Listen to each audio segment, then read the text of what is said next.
All right. Hello, everyone. Thank you for joining us today. I'm Michaela Thompson. I'm the Graduate Enrollment Management Coordinator for the University of Lethbridge. And joining me today is Deirdre Coburn, our Graduate Awards Advisor for the School of Graduate Studies. We're going to walk through some of the important information for financial and funding topics that are really important to keep in mind as you think about beginning your graduate journey. So with that, I'm going to turn things over to Deirdre.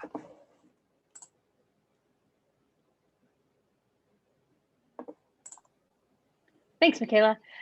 Welcome, everybody, and I hope this information is useful for you as you decide to explore graduate programs and furthering your academic careers. So the first thing you're going to want to know is obviously about finances. So the first step to any exploration of graduate programs is I suggest you look into the tuition and fees.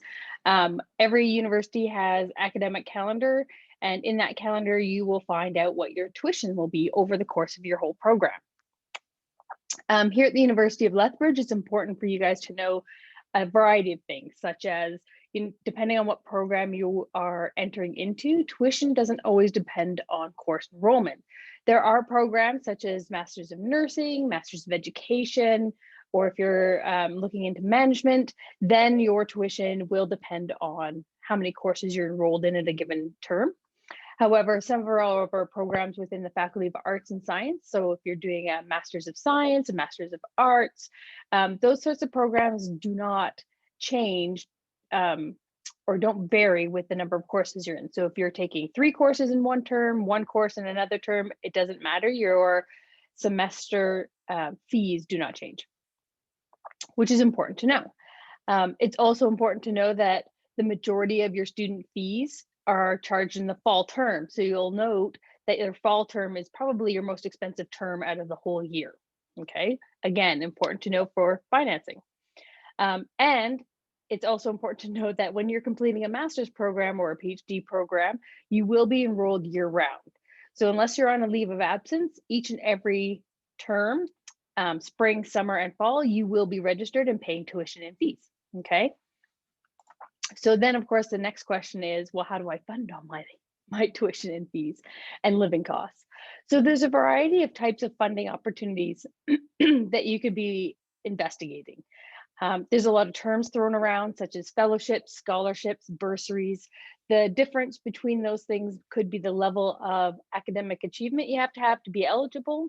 So the difference between a fellowship and a scholarship and award, for instance, or if there's a bursary, that generally means that there's some financial need attached to it. It's also important to know that funding comes from a variety of sources. So it could come through the university. So donors provide funds to the university and we manage those funds as internal awards for our students. Or perhaps there's foundations or government agencies or even industry that provides scholarships and bursaries for students who are attending an institute such as the University of Lethbridge. On the other side, you could always look into being hired as a research assistant, perhaps completing a teaching assistantship. And I would also encourage everybody to look, if you're involved with nonprofit groups, if you are involved with academic societies or hobbies, if you have any disabilities, if you volunteer anywhere, those are also options to look into for funding opportunities. Many of these organizations provide sometimes minimal, but sometimes substantial funding for those who are involved and attending graduate programs. So when you apply for admission to the university, you will be considered for admission awards. So these are ones that don't require an additional application above your application for admission. But it's also important for you guys to be aware that when you are submitting an application for admission to a program, how much weight is behind it. Not only are they considering you for admission, but following that, they will look at your application for admission to decide on admission awards. Okay, so there's no separate application. It's the same application that they are looking at. So it's very important for you guys to know that when you're creating your application for admission, that there is more weight to it than you may initially have thought. Okay, so you have to make sure that your research potential is demonstrated, that your reference letters are solid and very supportive. Make sure your CV or your information is all up to date, and as strong as possible. Write clearly, be succinct, and always check your spelling and grammar, okay? Now, admission awards often have GPA requirements or some sort of entrance requirement. So here at the University of Lethbridge, all our students are accepted, once they are accepted, are then assessed for their eligibility for the University of Lethbridge Graduate Research Award. This can be anywhere from up to $21,000. There's no guarantee that you're going to be receiving any funding. However, your application for admission will be considered and looked at when they are determining admission. Other admission awards do require applications. So once you have applied for a program, you always want to make sure that you are looking for internal awards and external awards. Okay, so we do have some internal scholarships that are only eligible for those students who are entering into a program. So it's an admission award, and they do require reference letters. GPA is looked at, and many times they'll look at your communication or leadership skills. So where do you look for funding? Here at the University of Lethbridge, the School of Graduate Studies does have a website that is dedicated to help our students through the funding process. So we do have, here's an example, a screenshot of our website, specifically on the funding and fees page, and then on the awards opportunities tab. So here is just a listing of all the internal and external awards that are available to our students. That's not to say it's an exhaustive list. I do recommend everybody keep an eye out beyond this particular list for other opportunities that pop up that you could find. But at least it gives you a starting point. And it is a searchable database. So you can look for keywords, you can filter by the program you're in, that sort of thing. And in there are, if you click on individual awards, you'll find out more information specific to that award application, whether it's an internal award or if it's an external award, which I will circle back on the difference between those in a moment. On this page, I'll also just highlight on the left-hand column that you'll see other tabs here called the financial FAQ. So it's frequently asked questions, which is a good spot to check whenever you have a quick question to ask. There's a tab for funding tips, so it kind of goes through some of the ins and outs and of putting together an application for an award or scholarship. There's also a tab for other opportunities for funding. So remember I said that you could be hired as a research assistantship or for graduate assistantships for teaching and such. Some of the opportunities are listed on that tab. There's an inquiries form where you could submit your questions directly to me if you have funding questions. And there's also a guide to our student scholarship system. So that is the next slide over. And there's a link to your tuition and fees. So remember I said every calendar has the information. So we have it up on the website for you, and there's a quick and easy way to find it. So I mentioned internal scholarships. So internal scholarships are when funders provide the funds to the university and we manage them. Okay, so then to apply for internal scholarships, they are completed through our online scholarship system. So if any of you attended U of L as an undergrad, then you'll be familiar with this system. This time, the system will recognize you as someone who has applied for graduate programs here. So then you will be able to apply for the general application, and then it'll pop up with the graduate application following that. And then if there's additional awards that have to have specific questions asked, you may find some opportunities under the other recommended opportunities that may have additional questions, or it may point you to an external site that might be a good fit for you.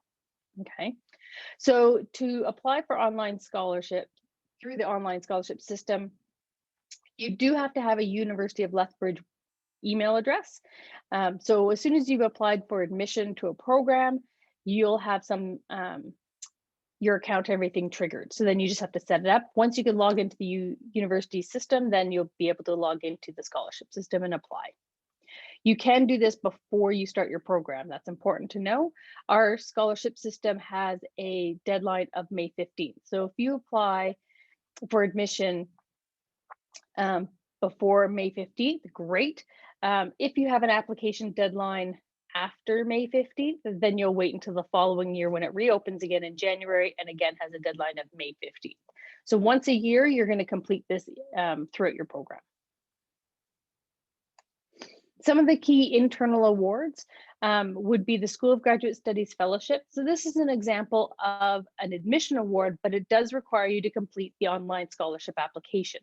So remember I said that some admission awards are done at the time using your application for admission. This is an example of one of the ones that you do have to do a separate application, and it's done through the internal online scholarship system. It has a value of $15,000 and it's for 1 year, okay? Other examples would be the Alberta Innovates is a provincial scholarship, and it varies. If you're a master's, $26,000, or if you're a doctoral student, $31,000 a year, and it has a variety of topics and research mandates that it likes to fund. We have the Nexon Fellowship, which is water-related research, and again, it has a different amount depending on if you're a master's versus a PhD student, or the Prentice Fellowship, which deals with global populations and economy. These are all examples that are completed through the online scholarship system. So once you complete the general application, complete the graduate application, and any additional questions that pop up under the other recommended awards, and then you should be able to be accepted and viewed and adjudicated through that process for those awards that you are eligible for. Now, I also mentioned external awards. So at the graduate level, the big difference between undergrad and graduate is that now you could be applying to agencies outside of the university. So it's always important to look at the awards database for these opportunities. Each and every one of them have their own award form or application form. They'll all have their own different criteria. They'll all have varying deadlines as well. Okay, so that's why it's important to review the database and keep your eyes open on other websites. So for example, Tri-Council, it has 3 branches, one for social sciences and humanities, that's SSHRC, one for natural sciences and engineering, that's NSERC, and one for health, and that's the Canadian Institute for Health Research. It's all one application for masters and a separate one application for doctoral. The masters have a different deadline from the doctoral, but you will be applying to the university that you are last registered in or currently registered in, okay? The province also has the Alberta Human Rights and Multiculturalism Scholarship. Again, this is a separate application with its own deadlines. You have the Alberta Graduate Scholarship, Arts Graduate Scholarship, sorry, as well as the Alberta Gambling Research Institute. Okay, so I just picked out some of the larger awards that cover a variety of different research mandates, for examples, okay? So you just have to make sure that you're on top of it and know when these deadlines are happening and when you can submit things on time. Tips on finding other opportunities. So there's a variety of places that you could be looking. Our database is just one aid. However, a lot of the societies that you are now going to start to belong to and pay attention to have their own websites, they have emails, they have newsletters, and a lot of them offer funding for support of students, including things like to present at conferences and stuff like that. So what I recommend is that as you're pursuing your graduate careers, that you start looking at and reading carefully some of these materials and information from the variety of societies that you could be belonging to. Because what will happen is you'll see somebody receiving an award and they'll say, congratulations to this student for receiving this conference award. And so there's your cue to go look it up, right? So that perhaps next year you're eligible to apply for it. If anyone is coming from a country other than Canada, a lot of funding comes from your home country to support you in your international academic pursuits. Okay, now a lot of times you do have to apply before you come to Canada, so keep that in mind. As well as other provinces provide funding to attend other institutes. And a lot of times this is because institutes within your own province may not have the academic research that you want to complete, and so they'll offer to support you through your pursuit. And again, I mentioned this before, but I'll reiterate it, it is important. So I do know of several graduate students who have received funding simply through their interests and recreational pursuits. So if you help with a sports activity, say National Hockey League, or if you have any disabilities, if you're blind or, for instance, or diabetes, a lot of times they have funding for students who are pursuing graduate work. These ones don't necessarily have anything to do with what you're researching. It's just a matter that you're affiliated with them, okay? So it's important to look for funding that is broadly based. It's not always going to be solely on what your research is. They could just simply want to support you as you further your career.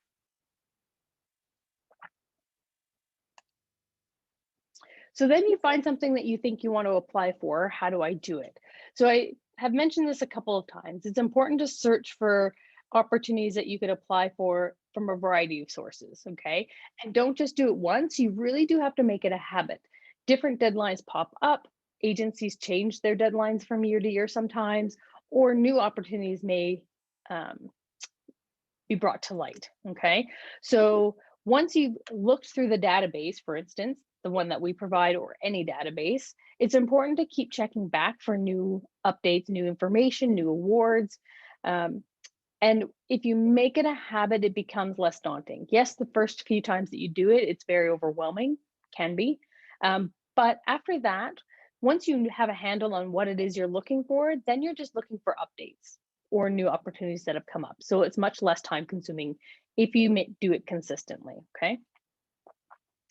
You want to review your eligibility. So as I said before, make sure you're aware of what your CV has and that you're up to date. Make sure that you're looking outside of just what you're researching. There are opportunities out there that have nothing to do or not funding your research specifically. They want to fund you as a human being. So if you volunteer with certain organizations, if you do a lot of volunteering, period, anything like that, you want to make sure that it's up to date and that you're aware that these are avenues for which you could look for funding, okay? Find out when the deadline is and read all the instructions. I can't stress that enough. Late applications are not accepted, period.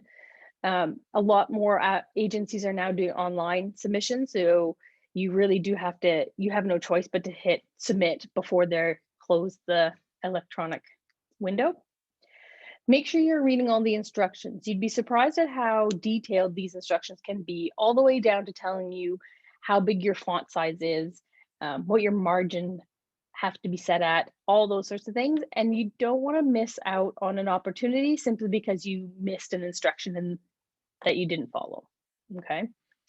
So you're going to complete the application form if there is one, and you're going to submit any of the what we'll call free forms that they may also be asking for. So sometimes you have to write a one-page research proposal. So you have to upload that.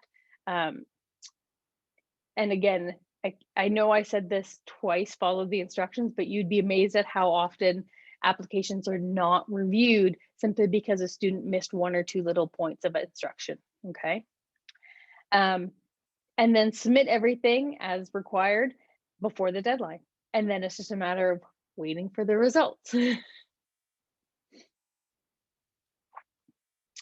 It's also important to know that when you're here at the University of Lethbridge, we do hold workshops.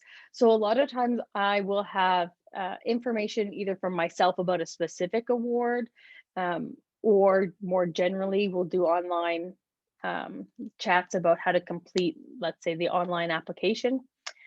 We have representatives from a lot of the agencies come to the University of Lethbridge.